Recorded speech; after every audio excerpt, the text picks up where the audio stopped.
how to overlay photos on your iPhone using shortcuts.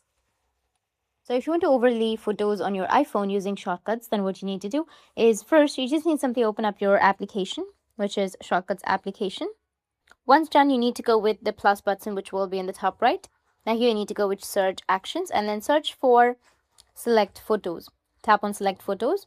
Now again go with search actions and again search for select photos. Once done, you need to go with another one, which is overlay image. Search for overlay image and tap on it. Now go with the arrow which is right here and then tap on the image beside the overlay. Now tap on select variable. Now tap on photos, which will be in the top. After that, again go with the photos, tap and hold on to it, tap on select variable. Now here tap on photos again. Once done, you need to go with search actions again and then search for save to photos. Tap on it. Once done, go with the top and tap on rename. Now here you need to go with overlay image and then go with tick, which will be on the right side. Now go back and it has been saved. Right, once it's saved, you need to tap and hold on to it and then tap on details. Under details, you need to turn on the option of show in share sheet.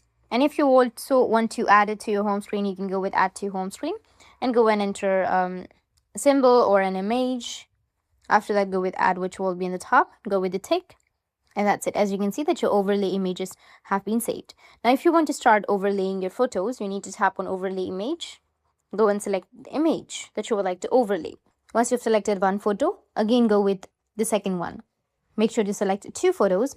And after selecting two photos, you need to adjust it. And then go with opacity, which will be in the bottom. And then adjust the opacity as you like.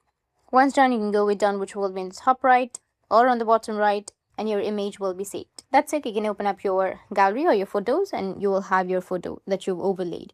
That's how you can overlay photos on your iPhone using your shortcuts. And if you have any questions, feel free to comment below.